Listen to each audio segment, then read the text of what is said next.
اعوذ باللہ من الشیطان الرجیم بسم اللہ الرحمن الرحیم۔ اب جہاں سے جو شروع ہو رہا ہے چھٹے رکوع سے، یہ میں نے آپ کو بتایا تھا کہ یہ غزوہ تبوک کا مسئلہ ہے۔ اس کا پس منظر بھی بیان کر چکا ہوں۔ سن 6 میں صلح حدیبیہ ہوئی۔ حضور صلی اللہ علیہ وسلم نے اس کے بعد آپ اپنے پیغامبر، ایلچی، اپنے خطوط، نامہ مبارک بھیجے۔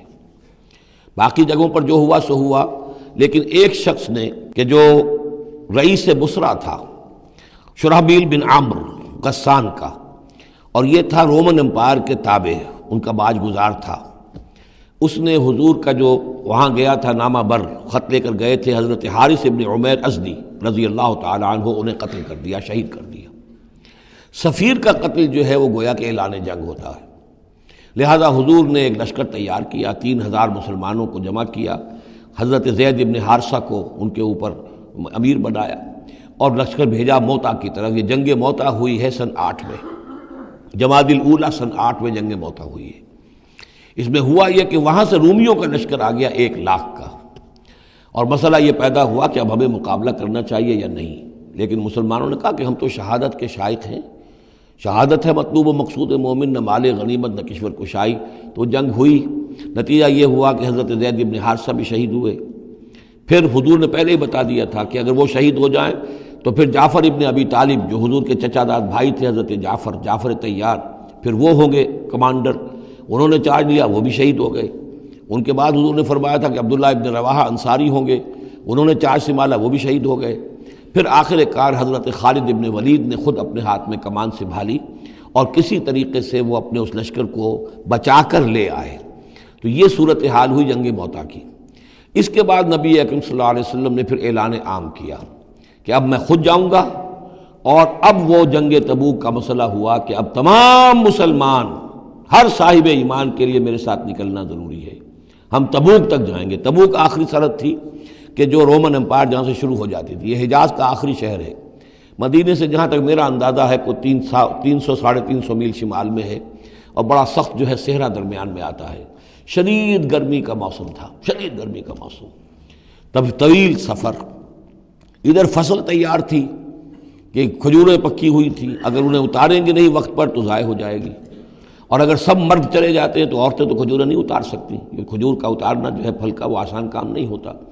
یہ سارے ایسے امتحانات جمع ہو گئے کہ اس کے لیے اہل ایمان کا بھی آخری امتحان ہو گیا، جس کے نتیجے میں جو منافقین تھے ان کا گویا کہ تش تش بام ہو گیا، ان کا معاملہ، ان کی کمزوریاں، ان کی خباثتیں کھل کر سامنے آ گئیں۔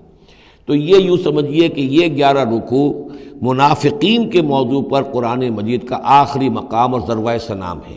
جیسے کہ اس سے پہلے سورہ نساء کے اندر بہت بڑا حصہ جو ہے، تقریباً نصف سورت جو ہے وہ متعلق تھی منافقین سے ہی۔ یہاں پر بھی یوں سمجھیے کہ یہ 11 رکوع جو ہیں وہ بہت سے مضامین اس میں آئیں گے، لیکن یہ کہ ایک جو درمیان میں یوں سمجھیے کہ جو دھاگا ہوتا ہے جس میں موتی پروئے ہوئے ہیں، ان میں وہی منافقین کا مضمون ہے۔ تو اس میں یہ ہے کہ آپ کو معلوم ہے کہ حضور 30,000 کا لشکر لے کر گئے تھے، اور اس میں وہاں جا کر ہرقل اگرچہ موجود تھا، ہیرکلیس، لیکن اس نے مقابلے میں آنے کی جرت نہیں کی۔ وہ پہچان چکا تھا کہ یہ اللہ کے رسول ہیں، اور میں اگر براہ راست ان کے مقابلے میں آؤں گا تو مار کھا جاؤں گا۔ حضور وہاں مقیم رہے، وہاں کے آس پاس کے لوگ آئے، انہوں نے معاہدے کیے، اپنی سرحدوں کو آپ نے محفوظ کیا، اور پھر آپ واپس آ گئے۔ گویا کہ جنگ کی نوبت نہیں آئی، لیکن یہ کہ دھاک بیٹھ گئی حضور کی اور مسلمانوں کی کہ سلطنت روما نے پسپائی اختیار کی ہے، رومن امپائر مقابلے میں آنے کی ہمت نہیں کر سکی۔ تو وہ جو بھی جنگ موتا کی وجہ سے جو کچھ ہوا اکھڑی تھی، اللہ تعالیٰ نے اس ہوا کو دوبارہ جو ہے قائم کر دیا۔ بہرحال اس کے بعد یہ سلسلہ آگے بڑھا حضرت ابوبکر کے زمانے میں، کیونکہ حضور نے اپنے مرض وفات میں بھی ایک لشکر تیار کر دیا تھا، اور زید ابن حارثہ رضی اللہ تعالیٰ عنہ کے بیٹے حضرت اسامہ ابن زید کو اس کا سربراہ مقرر کیا تھا۔ جب آپ کا انتقال ہوا ہے تو وہ لشکر تیار تھا۔ اب اس موقع پر جو منافقین کی جان پر بن گئی، تو خطاب تو شروع ہو رہا ہے یا ایھا الذین آمنوا سے، لیکن وہ بات ذہن میں رکھ لیجیے جو میں نے سورہ نساء میں آپ سے کہی تھی کہ منافقین سے بھی خطاب ہوتا ہے تو یا ایھا الذین آمنوا کے صیغے سے ہوتا ہے، اس لیے کہ وہ بھی مسلمان تھے، ایمان کا دعویٰ کرتے تھے۔ یا ایھا الذین آمنوا ما لکم اذا قیل لکم انفروا فی سبیل اللہ ثاقلتم الی الارض، اے ایمان کے دعوے دارو، تمہیں کیا ہو گیا ہے جب تم سے کہا جاتا ہے نکلو اللہ کی راہ میں تو تم گرے جاتے ہو، دھنسے جاتے ہو زمین کی طرف، یعنی کہ وہ پاؤں من کے بھر کے ہو گئے اور اٹھا نہیں جا رہا، حوصلہ جو ہے جواب دے گیا۔ ارضیتم بالحیات الدنیا من الآخرہ، اب یہ وہی سرچنگ کویسچن، ذرا سوچو کیا تم نے آخرت کی بجائے دنیا کی زندگی کو قبول کر لیا ہے؟ دعوے دار تو ہو ایمان بالآخرت کے، لیکن اگر تم اللہ کی راہ میں جنگ کے لیے نکلنے کے لیے تیار نہیں ہو تو اس کا مطلب یہ کہ تم آخرت ہاتھ سے دے کر اور دنیا خرید رہے ہو۔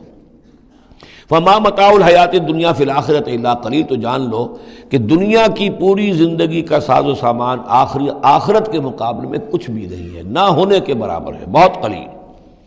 الا تنفروا، اگر نہیں نکلو گے اللہ کی راہ میں، یعذبکم عذابا علیما، تمہیں عذاب دے گا، دردناک عذاب۔